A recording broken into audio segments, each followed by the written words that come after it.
السلام علیکم، امید ہے کہ آپ سب لوگ خیریت سے ہوں گے۔ آج کے اس ولاگ کے اندر کچھ خبریں آپ کے ساتھ شیئر کرنی ہے اور خبروں کے ساتھ ساتھ موجودہ ملکی سیاسی صورتحال کے حوالے سے بھی کچھ امپورٹنٹ تفصیلات ہیں، کوشش کریں گے کہ ان کی تشریح کریں، ان کے اوپر تھوڑی سی روشنی ڈالیں آسان الفاظ میں۔ پہلی خبر جو ہے وہ تمغوں کے حوالے سے ہے۔ تمغوں کا سلسلہ رک نہیں رہا۔ گزشتہ روز ہم نے دیکھا کہ وفاقی وزراء سے لے کے سینئر صحافیوں تک بہت سارے لوگوں کو تمغے دیے گئے، جن میں حامد میر صاحب بھی شامل ہیں، جن میں منیر فاروق صاحب بھی شامل ہیں، منصور علی خان صاحب بھی شامل ہیں۔ تو کافی سارے صحافیوں کو تمغے دیے گئے گزشتہ روز بھی، لیکن اب ایک نئی لسٹ سامنے آ گئی ہے۔ 13 مزید صحافیوں کو تمغے دیے جا رہے ہیں، جن میں بتایا جا رہا ہے کہ بینش سلیم صاحبہ کا نام ہے، کرن ناز صاحبہ کا نام ہے، کچھ اور صحافی بھی ہیں، احتشام الحق صاحب جو غالباً لندن سے سوشل میڈیا کے اوپر جرنلزم میں کافی زیادہ ایکٹیو ہیں اور انہوں نے بقول ان کے معرکہ حق کے دوران کافی بہتر کارکردگی کا مظاہرہ کیا اور وہ گلہ شکوہ بھی کرتے ہوئے نظر آئے سوشل میڈیا پہ عطا طارق صاحب سے۔ تو اب جو لسٹ سامنے آئی ہے، کہا یہ جا رہا ہے کہ ان کا بھی نام اس میں شامل کر لیا ہے۔ تو ہم نے دیکھا کہ چاہے حامد میر صاحب جیسا سینئر موسٹ صحافی ہو، ان کو بھی تمغہ ملا ہے، اور اب جو صحافی دوست سوشل میڈیا پہ زیادہ ایکٹیو ہیں ان کے بھی نام سامنے آ رہے ہیں، ان کو بھی تمغہ دینے کی بات ہو رہی ہے۔ اور یہ تمغے جو ہیں یہ 23 مارچ کو دیے جائیں گے، اور ان تمغوں کی لسٹ میں شاہد آفریدی صاحب کا نام بھی شامل ہے۔ وہ صحافیوں کی لسٹ میں تو نہیں ہے، اوبیسلی وہ کھلاڑیوں کی لسٹ میں ہے، لیکن 13 جو دیگر صحافی ہیں ان میں عادل عباسی صاحب بھی ہیں، کچھ اور صحافی بھی ہیں۔ پر امپورٹنٹ بات یہ ہے کہ مزید 13 صحافیوں کو حکومت وقت سے تمغے ملیں گے۔ اچھا، ایک بحث ہو رہی ہے، ایک تنقید بھی ہو رہی ہے کہ وہ صحافی جو یہ کہتے ہیں کہ یہ حکومت جعلی ہے، ان کا مینڈیٹ جعلی ہے، ان کے حلقے ہم نے خود کھولے ہیں، ہم نے خود دیکھا ہے، فارم 45 میں یہ تھا، فارم 47 میں یہ تھا، تو پھر کیا ان صحافیوں کو اسی حکومت سے تمغہ لینا چاہیے؟ تو یہ بھی ایک بحث چل رہی ہے۔ اب اس کے اوپر آپ کی کیا رائے ہے؟ آپ اپنی رائے رکھ سکتے ہیں۔ میں کوئی زیادہ رائے اس پہ دینا نہیں چاہتا، لیکن کیونکہ اگر میں نے رائے دی تو لوگ کہیں گے اس کو تو تمغہ ملا نہیں، تو اس وجہ سے یہ کوئی اس طرح کی بات کر رہا ہے، یا پھر اگر میں نے دوسری طرف کی رائے دی تو وہ کہیں گے جناب یہ بھی پالش کر رہا ہے، اس کا بھی دل ہے کہ اس کو بھی تمغہ مل جائے۔ پر امپورٹنٹ خبر یہ ہے، ہم امپورٹنٹ نہیں ہے، ہمارا تجزیہ تبصرہ امپورٹنٹ نہیں ہے، خبر امپورٹنٹ یہ ہے کہ مزید 13 صحافیوں کو موجودہ حکومت جو ہے وہ تمغے دے گی۔ اچھا، اب اس حکومت نے ملک کے اندر لے کے آنی تھی انویسٹمنٹ، اور بڑے پیمانے کے اوپر انویسٹمنٹ یہاں پہ آنی تھی۔ انویسٹمنٹ کتنی آئی مجھے نہیں پتا، لیکن 2025 میں اب تک ریکارڈ قائم ہو گیا ہے کہ اتنا پاکستان کی تاریخ میں لنڈا کبھی پاکستان میں نہیں آیا۔ جی ہاں جی، جو استعمال شدہ کپڑے ہوتے ہیں، لنڈے کے کپڑے جن کو کہا جاتا ہے، کچھ لوگ لنڈے کے کپڑے بھی کہتے ہیں، کراچی وغیرہ میں پنجاب کی سائڈ پہ زیادہ تر اس کو لنڈا کہا جاتا ہے۔ تو لنڈے کے جو کپڑے ہیں ان کی امپورٹ میں ریکارڈ اضافہ ہوا ہے۔ یہ سامنے آپ دیکھ سکتے ہیں، ڈان نیوز رپورٹ کر رہا ہے کہ کلودنگ جو امپورٹس ہیں اس میں بہت زیادہ اضافہ ہوا ہے، اور اس کی بنیادی وجہ یہ ہے کہ غربت 45% تک پہنچ گئی ہے۔ غربت 45% تک پہنچ گئی ہے، اس لیے اس برس جو لنڈے کے کپڑے باہر سے آ رہے ہیں ان میں اضافہ ہو رہا ہے، کیونکہ عام بندہ جا کے نئے کپڑے تو خرید نہیں سکتا۔ جس ملک میں عام بندہ نئے کپڑے نہیں خرید سکتا، 45% یعنی آدھی آبادی غربت کا شکار ہے، وہاں پہ جناب بلاول کو بھی تمغہ مل رہا ہے، والد ان کے تمغہ دے رہے ہیں، بہن ساتھ کھڑی ہو کے سیلیبریٹ کر رہی ہیں۔ یہ ایک عجب مذاق اس وقت اس ملک کے اندر ہو رہا ہے۔ وہاں پہ چیئرمین سینٹ صاحب جن کی تنخواہ میں 600% اضافہ کیا گیا، ان کا بیٹا 2 کروڑ کی گھڑی پہن کے بارسلونا میں گھوم رہا ہے، وہاں پہ اس سے گھڑی چھن جاتی ہے، کوئی ایسی کوئی مسئلہ کوئی نہیں ہے، انشاءاللہ وہ جلدی 4 کروڑ کی ایک اور گھڑی لے لے گا، اور ہو سکتا ہے اس کے پاس پہلے بھی ہو۔ آپ اندازہ لگائیں کہ کسی ترقی یافتہ ملک میں بھی کسی سیاستدان کے بیٹے کی جو ہے وہ لاکھوں ڈالر کی کوئی گھڑی ادھر ادھر ہو جائے اور پتہ چلے تو لوگ آگے سے اس کے اوپر کیا کامنٹ کریں گے۔ یہ تو اسکینڈینیویا میں بھی عوام برداشت نہیں کرے گی کہ بھائی حکمرانوں کے بچوں کے پاس اتنا پیسہ، یہ کیا کر رہے ہیں، اور اپنی تنخواہوں میں یہ اتنا اضافہ کر رہے ہیں۔ لیکن میرے پیارے وطن پاکستان میں یہ سب کچھ چلتا ہے اور یہ چل رہا ہے۔ اور جی دوسری خبر جو میرے پیارے وطن کی اسمبلی ہے، اور خصوصاً جو اپر ہاؤس ہے سینٹ، اور جس کے چیئرمین سینٹ صاحب کا بھی ہم نے ذکر بھی کیا، ان چیئرمین سینٹ صاحب کے سامنے ایک حکومتی سینیٹر نے کھڑے ہو کے جناب اپنا مدعا رکھ دیا۔ سینیٹر عفنان صاحب نے کھڑے ہو کے کیا کہا، ذرا یہ سنیے گا۔ سر یہ بل پریزنٹ کیا سینٹ کے اندر، اور یہ بل جو ہے بلاک کر دیا کہ جی یہ بل پریزنٹ نہیں ہو سکتا، اور اس کی اب کاپی کر کے خود جو ہے لے کے آ گئے سر کہ یہ سر پلیجرزم میں بھی آتا ہے، چیٹنگ میں بھی آتا ہے سر یہ۔ جی آپ نے سنا وہ کیا کہہ رہے ہیں؟ بنیادی طور پہ وہ کہہ یہ رہے ہیں کہ میں نے ایک بل تیار کیا، یہ حکومتی سینیٹر ہیں، وہ یہ کہہ رہے ہیں کہ میں نے ایک بل تیار کیا، جب سینٹ میں جمع کروایا تو ادھر بتایا گیا کہ جی یہ جمع نہیں ہو سکتا، اس پہ آگے کاروائی نہیں ہو سکتی، پھر میرا بل چوری کر کے حکومت نے اپنی طرف سے حکومت کے وزیر نے پیش کر دیا، اور وہ کھڑے ہو کے سینٹ کے اندر کہہ رہے ہیں کہ جناب یہ تو چوری ہے، یہ تو نقل ہے، یہ تو پلیجرزم ہے، یہ آپ کیا کر رہے ہیں؟ جس کا کریڈٹ ہے اس کو کریڈٹ تو دیں۔ وہاں پہ ان کی 2 حکومتی وزراء سے بحث بھی ہوئی۔ یہ حالت ہے آپ کے ملک کی پارلیمنٹ کی کہ ایک حکومتی سینیٹر کا بل وہ الزام لگا رہے ہیں کہ چوری کر کے انہی کی حکومت نے اپنے نام سے جمع کرا دیا۔ وہ کہہ رہے ہیں محنت میں نے کی ہے، فارم 45 پہ میں نے بل بنایا ہے، فارم 47 پہ حکومت نے اپنے نام سے آگے کر دیا۔ یہ حالت ہے اس وقت، یہ آپ کے ملک کی سینٹ کی حالت ہے۔ ویسے اگر آپ اوور آل حالت بھی دیکھیں، یہاں پہ جب اکثر بات ہو رہی ہوتی ہے، ایون قائد اعظم کا بھی جب ذکر ہوتا ہے، کہا جاتا ہے جی قائد اعظم بڑے انگریز ٹائپ آدمی تھے۔ یہاں پہ جب بھی کسی بندے کی تعریف کرنی ہو تو ہم کہتے ہیں جی بڑا انگریز ٹائپ آدمی، بڑا سچ بولتا ہے، بڑے ٹائم پہ آتا ہے، بڑا انگریز ٹائپ آدمی ہے، بڑا سیدھا سادہ آدمی ہے۔ المیہ دیکھیں آپ ہمارا، ہم یہ نہیں کہتے کہ جی بڑا پاکستانی ٹائپ آدمی ہے یا بڑا کویت ٹائپ آدمی ہے یا بڑا سعودی عرب ٹائپ آدمی ہے، اس لیے کہ ان ساری چیزوں کے ساتھ ہم امانت، دیانت، صداقت اس چیز کو جوڑ ہی نہیں سکتے۔ ہم نے ٹائم کی پنکچوئلٹی کو اگر کسی چیز سے جوڑنا ہے، ہم نے کسی کی آنےسٹی کو کسی سے جوڑنا ہے تو ہم جا کے سیدھا انگریز کے ساتھ ملاتے ہیں۔ ویسے صبح سے شام تک ہم انگریزوں کو برا کہتے ہیں۔ کسی بندے کی تعریف کرنی ہو، جس طرح میں نے پہلے بھی کہا، لوگ کہتے ہیں جی بڑا سیدھا سادہ، بڑا جی اسٹریٹ فارورڈ آدمی ہے، سچ بولتا ہے، ٹائم پہ آتا ہے، کوئی ہیرا پھیرے نہیں کرتا، بالکل انگریز ٹائپ آدمی ہے۔ کبھی آپ نے سوچا کہ کیا حالت ہے ہماری؟ ہم ایک امہ کی بات کرتے ہیں، جی ہم امہ ہیں اور ہم یہ ہم وہ۔ کبھی کسی نے نہیں کہا جی بڑا کویت ٹائپ آدمی ہے، بڑا UAE ٹائپ آدمی ہے، بڑا عراق ٹائپ آدمی ہے۔ اور پھر ہم برائیاں بھی مغرب کی بھی کرتے ہیں، مغرب کے اوپر الزامات بھی بہت لگاتے ہیں اور ان کو کیا کیا کچھ کہتے ہیں، لیکن حقیقت یہ ہے کہ ان کی جو ویلیوز ہیں، جو ویلیوز انہوں نے اڈاپٹ کی ہیں، اب وہ ہو سکتا ہے ہم سے کی ہوں، ہمارے بزرگوں سے کی ہوں یا کہیں سے بھی کی ہوں، وہ ویلیوز جو ہیں ہمیں بھی پتا ہے کہ وہ ہم سے بہتر ہے۔ تو ہم نے اگر کسی کی تعریف بھی کرنی ہو تو ہم ایسے تعریف کرتے ہیں۔ پر اینی وے یہ عفنان صاحب انگریز ٹائپ آدمی ہے یا نہیں ہے مجھے تو نہیں پتا، لیکن وہ بیچارے یہ فرما رہے ہیں کہ جناب میں نے بل پیش کیا اور وہاں سے میرا بل چوری ہو گیا، اور چوری بھی حکومت نے کر کے اپنے نام سے چھاپ دیا۔ اور بعد میں وہ سینیٹر صاحب بھی اور دیگر لوگ بھی وہاں پہ کہتے رہے، یعنی جو حکومتی دیگر سینیٹر حضرات تھے اور چیئرمین سینیٹ صاحب، جی اس کو کلب کر دیں، اس کو کلب کر دیں۔ اور بھائی یہ بات نہیں، ایک بندے نے بل تیار کیا، آپ اس کو کریڈٹ دو، لیکن یہ آپ کے ملک کی سینٹ کے اندر ہوتا ہے۔ کیوں نہ ہو؟ جب آپ کے ملک کی سینٹ کے اندر لوگ ایسے آئیں گے کہ جن کو ووٹ ہی نہیں پڑا، وہ ان کو مخصوص سیٹیں ملیں گی، پھر وہ لوگ سینیٹرز الیکٹ کریں گے اور آپ کی سینٹ میں لوگ پہنچیں گے۔ تو اس کے اوپر آپ کو کسی قسم کی حیرت کا اظہار کرنے کی ضرورت نہیں ہے۔ یہ المیہ ہے ہمارا، اور یہ المیہ ہم اپنی آنکھوں کے سامنے بنتا ہوا دیکھ رہے ہیں، اور اس میں ہم سب کنٹریبیوٹرز ہیں۔ قائد اعظم کی تصویر تو مائنس نہیں ہونے دیں گے جی، قائد اعظم کی تصویر نہیں لگائی گئی۔ کل جو گورنمنٹ کی جانب سے اشتہارات دیے گئے تھے اخبارات کے اندر، گزشتہ روز بھی میں نے آپ کو دکھائے تھے یہ سارے جو مختلف اخبارات کے اندر جو اشتہارات تھے۔ آج سینٹ کے اندر بھی وزیر قانون نے اس حوالے سے گفتگو کی اور انہوں نے کہا جی کہ یہ کوئی غلطی ہو گئی ہوگی، اس کی انکوائری کروائیں گے۔ بھائی یہ کیسی غلطی ہو سکتی ہے کہ جناب 14 اگست والے دن ہم نے قائد اعظم کی تصویر نہیں لگائی۔ کل حسین حقانی صاحب جو ہیں پیپلز پارٹی کے بڑے قریبی رہ چکے ہیں، اور میمو گیٹ والا وہ سارا معاملہ بھی آپ کو یاد ہوگا، امریکہ میں پاکستان کے سفیر رہ چکے ہیں۔ انہوں نے ایک ٹویٹ کی ہوئی تھی کہ پاکستان تو آزاد 15 اگست کو ہوا تھا۔ تو یہ مناتے جو ہیں وہ 2 سال کے بعد انہوں نے پھر 14 اگست کو منانا شروع کر دیا، اور یہ بیسکلی وہ یہ کہہ رہے ہیں کہ فارم 45 پہ تو پاکستان 15 اگست کو آزاد ہوا تھا، اور فارم 47 پہ ہم نے کہا کہ جی 1947 میں وہ 14 اگست کو ہوا تھا۔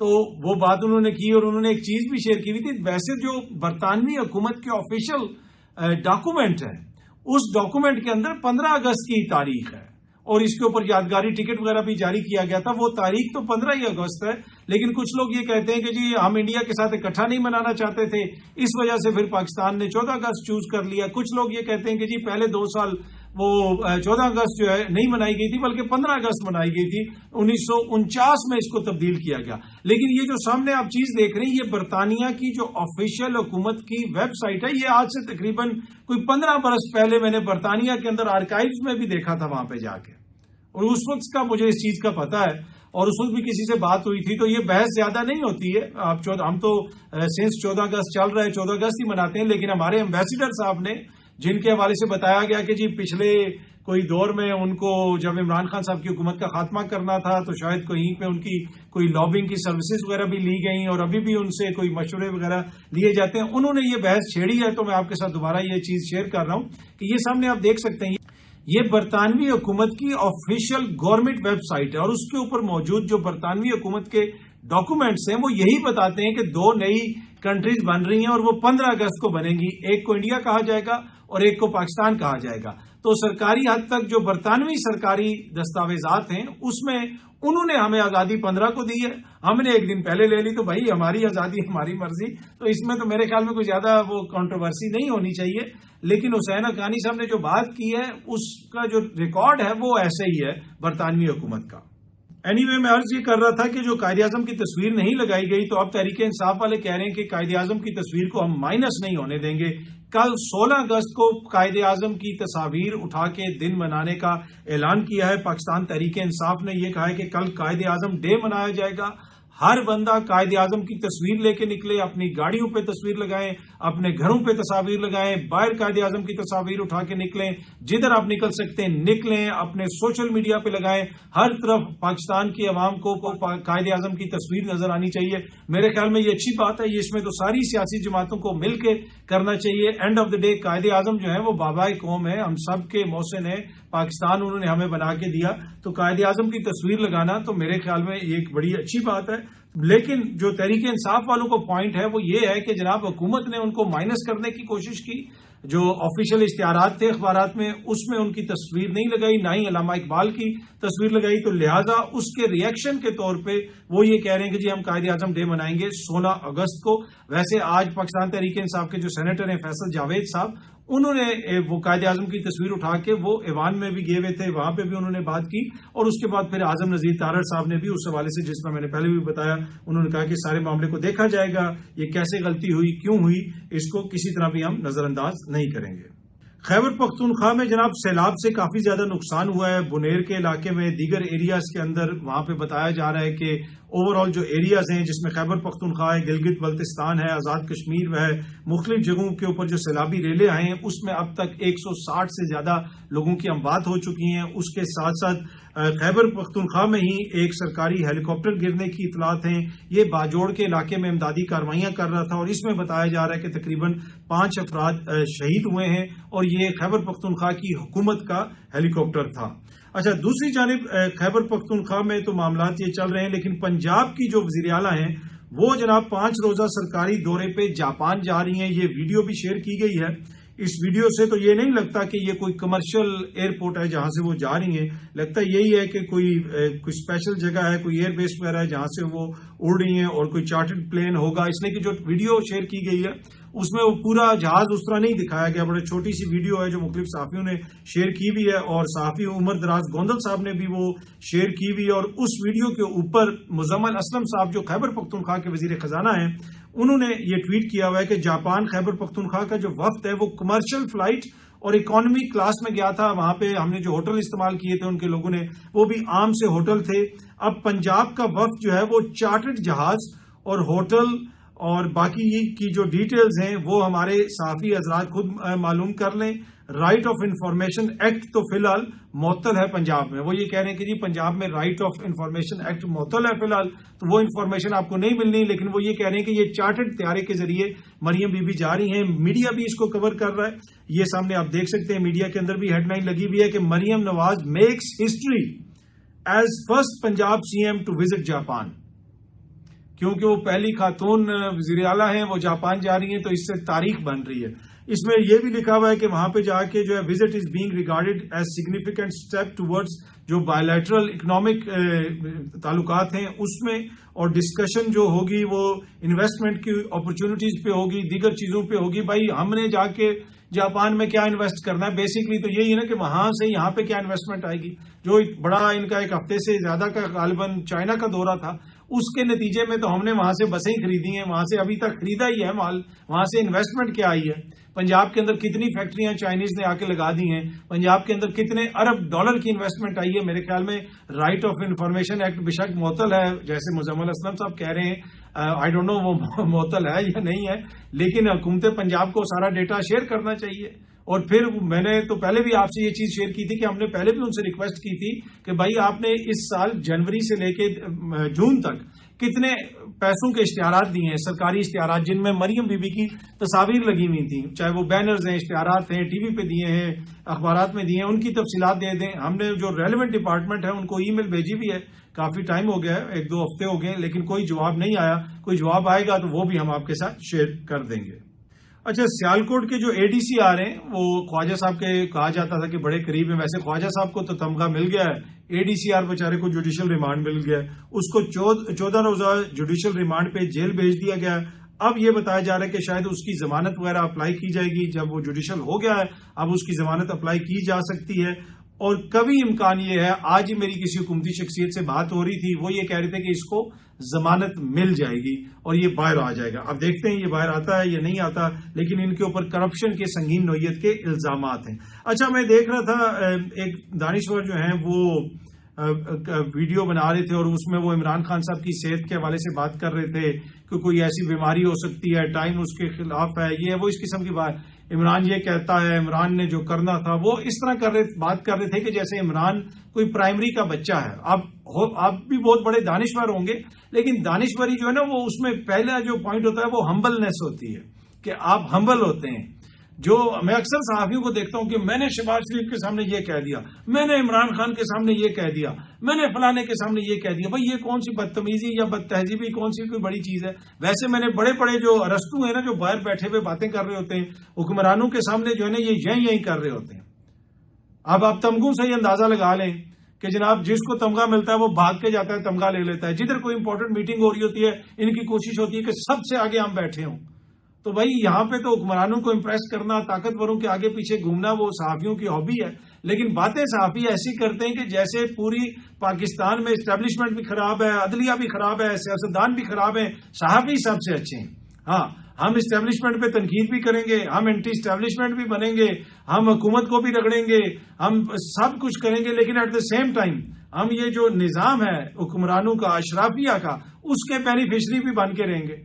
ہم سرکاری مراد بھی لیں گے، ہم تمغے بھی لیں گے، ہم گائے بگائے سرکاری نوکریاں بھی لے لیں گے، ہم پلاٹ بھی لے لیں گے، ہم اپنے رشتہ داروں کو نوکریاں بھی لگوا دیں گے، ہم اپنے دوستوں کی پوسٹنگ ٹرانسفر بھی کروا دیں گے، اور بھی بہت کچھ کر دیں گے. لیکن ایٹ دا سیم ٹائم یہ سیاستدان ٹھیک نہیں ہے، یہ اسٹیبلشمنٹ ٹھیک نہیں ہے، یہ جوڈیشری ٹھیک نہیں ہے. ہم صحافی بڑے زبردست ہیں، اور ذرا سی بات ہو، میں یہ نہیں، میں وہ نہیں، میں تمہیں گھر تک چھوڑ کے آؤں گا، صحافیوں کا فوراً پارا آسمان پہ چلا جاتا ہے. بھائی کیا کوئی آپ اوپر سے اتر رہے ہیں؟ اگر ہم سارا دن بیٹھ کے لوگوں پہ تنقید کرتے ہیں، اگر آج جو ہے سوشل میڈیا پہ عوام ہمارے پہ تنقید کر رہی ہے تو کون سی ایسی قیامت آ گئی ہے؟ ہمیں برداشت کرنی چاہیے. ہم بھی تو لوگوں پہ تنقید کرتے ہیں. اچھا، جس طرح میں نے شروع میں بھی عرض کیا تھا کہ پاکستان کی جو سیاست ہے اس کو تھوڑی سی تشریح کرنے کی کوشش کریں گے. اس وقت ہم غیر معمولی قسم کے تھوڑے سے جو ہے نا سیاسی حالات بھی دیکھ رہے ہیں. یہاں پہ بڑے بڑے سیاستدانوں کے حوالے سے کہا جاتا ہے کہ جی یہ سیاست کا پی ایچ ڈی ہے، وہ سیاست کا بادشاہ ہے، وہ مفاہمت کا یہ ہے، وہ ہے. پر ٹو بی آنےسٹ یہاں پہ جو اس وقت عوامی موڈ ہے اس میں ان سب کی سیاست وہ آپ کو بالکل ناکام نظر آتی ہے. اس کی وجہ کیا ہے؟ ان کی سیاست کو وہ کہاں سے وہ ملی کہ یہ چیز کہ یہ اس کا بادشاہ ہے تو وہ اس کا مفاہمت کا یہ ہے تو وہ فلانی چیز کا پی ایچ ڈی ہے. یہ باتیں کہاں سے ہوئیں؟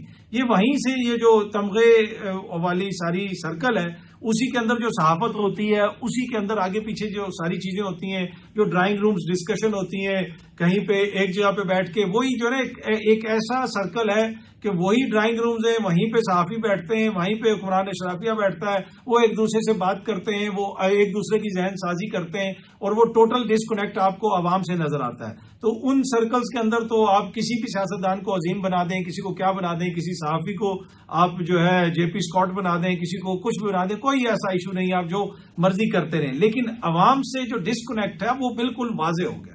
خاص کر کے گزشتہ برس کا جو الیکشن ہوا اس کے اندر ہم نے دیکھ لیا کہ بڑے بڑے دانشور کہہ رہے تھے کہ 15 سیٹیں 16 سیٹیں، حالانکہ اگر آپ ریڈی والے سے بھی باہر جا کے پوچھتے نا تو وہ بھی آپ کو بتا رہا تھا کہ جناب کون جیتے گا، بے شک انتخابی نشان ہے یا نہیں ہے. تو وہ چیز بالکل واضح ہو چکی ہے اب کہ وہ جو ڈسکنیکٹ ہے وہ آپ کو تجزیے کے اندر بھی جھلکتا ہوا نظر آتا ہے، وہ آپ کو سیاسی پالیسیوں میں بھی جھلکتا ہوا نظر آتا ہے، اور بہت سارے دیگر معاملات میں بھی نظر آتا ہے. اچھا، آخر میں یہ جو تصویر ہے یہ سامنے جو آپ کو نظر آ رہی ہے، یہ بچہ ہے یا بچی ہے، اس کو تحریک انصاف کے جھنڈے میں اس کی ماں نے لپیٹا ہوا ہے. ماں موٹر سائیکل پہ بیٹھی بھی ہے، ساتھ باپ بھی ہے، ساتھ اس کے اور بھی کوئی بہن بھائی ہیں، اور یہ لوگ 13-14 کی رات کو نکلے تھے۔ اب یہ جو تصویر ہے، یہ بڑے بڑے جو مہان رہنما ہیں، یہ ان کی دہائیوں کی سیاست کو نا بالکل بونا کر دیتی ہے کہ وہ سمجھ ہی نہیں سکے کہ عوام کیا سوچ رہی ہے اور وہ کس طرف جا رہے ہیں۔ وہ آپس میں تمغے بانٹ کے جو نا خوش ہیں، ادھر بھی اس کو وزیر کو بھی تمغہ، بیٹے کو بھی تمغہ، فلانے کو بھی تمغہ، وہ انہی چیزوں میں پھنسے ہیں۔ اب دیکھیں، آپ کہیں پہ بھی جاتے ہیں، آپ کی جو سب سے قیمتی چیز ہوتی ہے، آپ کبھی بھی وہ ساتھ نہیں لے کے جاتے۔ آپ سب سے قیمتی چیز کو جو ہے وہ سنبھال کے رکھتے ہیں کہ جناب اس کو کوئی نقصان نہ پہنچ جائے۔ ماں کی نظر میں اس کی اولاد سے قیمتی کوئی چیز ہو سکتی ہے؟ اس کی تو ہم مثالیں دیتے ہیں، اس کے اوپر تو یہاں شاعر شاعری کرتا ہے، اس کے اوپر تو یہاں پہ بڑے بڑے لوگ کتابیں لکھ دیتے ہیں۔ تو ماں کی نظر میں بچے سے، اپنی اولاد سے قیمتی کوئی چیز نہیں ہوتی۔ اس دن یہ جو ماں نکلی ہے، اس نے اپنے سے چھوٹے سے بچے کو موٹر سائیکل پہ بٹھایا ہوا ہے، اور خطرہ بھی ہوگا کہ جناب یہ پتا بھی ہے کہ کیا ہو رہا ہے ملک کے اندر، پولیس پکڑ بھی سکتی ہے، گر بھی سکتے ہیں، یہ بھی ہو سکتا ہے، لیکن اس کے باوجود اس ماں کا اپنی اس بچی کو یا بچے کو جھنڈے کے اندر لپیٹ کے باہر نکالنا اور دنیا کو دکھانا اور باہر آنا، یہ ایک بہت بڑی سٹیٹمنٹ ہے۔ اس نے اپنی سب سے قیمتی چیز اس جھنڈے میں لپیٹ کے اس ماں نے بتا دیے قوم کو۔ اب جن تک اس نے یہ میسج پہنچایا ہے، ان کو سمجھ آئے یا نہ آئے، لیکن اس سے زیادہ سٹرونگ میسج نہیں ہو سکتا۔ اور یہ جو جھنڈا ہے، یہ اب سیاسی جماعتوں کو دیکھنا، یہاں پہ اس وقت نون لیگ کا بھی جھنڈا ہوگا، ایم کیو ایم کا بھی جھنڈا ہوگا، پیپلز پارٹی کا بھی جھنڈا ہوگا۔ کیا وہ جھنڈے اس وقت اتنی اہمیت رکھتے ہیں؟ ایک زمانے میں پیپلز پارٹی کا بڑا جھنڈا تھا، پیپلز پارٹی کے تلوار کا نشان تھا، وہ جناب ان سے لے لیا گیا، پھر ان کے پاس تیر کا نشان آیا۔ لیکن اس وقت یہ جو جھنڈا ہے، یہ ایک الگ ہی پاکستان کی سیاست کے اندر جو ہے نا ویلیو اختیار کر چکا ہے، ایک الگ ہی معنی اختیار کر چکا ہے۔ اس میں آپ مزاحمت کہہ لیں، اس میں آپ جمہوریت کہہ لیں، اس کے اندر آپ جو بھی، ہر کوئی اس کو اپنی اپنی نظر سے دیکھتا ہے۔ کسی کو اس میں فسادی نظر آتے ہیں، کسی کو اس میں انتشاری نظر آتے ہیں، کسی کو اس میں حب الوطنی نظر آتی ہے، کسی کو اس میں ملک دشمنی نظر آتی ہے۔ لیکن میجورٹی عوام کو کیا نظر آتا ہے، وہ عوام فیصلہ کرے گی، اور جو آپ لوگ دیکھنے والے ہیں وہ آپ فیصلہ کریں گے۔ لیکن اس ماں کا جو میسج ہے، یہ سمجھنا بڑا ضروری ہے کہ جناب اس نے اپنی سب سے قیمتی چیز اس جھنڈے میں کس لیے لپیٹی ہے، کہ اس کو امید ہے کہ یہ جو جھنڈا ہے، اس سے جو وابستہ لیڈر ہے، وہ میرے بچے کا مستقبل ٹھیک کر سکتا ہے۔ باقی ہو سکتا ہے کہ یہ مسٹیکن ہو، اس کی خام خیالی ہو، لیکن اس وقت جو عوامی سینٹیمنٹ ہے، میرے خیال میں اس کی سادہ الفاظ میں اگر آپ تشریح کریں، اس کو سمجھنے کی کوشش کریں، تو یہ ایک تصویر جو ہے، یہ ایک تصویر کئی کتابوں پہ بھاری ہے۔ اس ایک تصویر کو اگر آپ دیکھیں اور تھوڑا سا سمجھنے کی کوشش کریں، تو بہت ساری چیزیں پاکستان کے حوالے سے، موجودہ ہماری جو سیاسی صورتحال ہے اس کے حوالے سے آپ سمجھ سکتے ہیں۔ بہت جلدی آپ سب دوستوں سے دوبارہ ملاقات ہوگی۔ Thank you very much.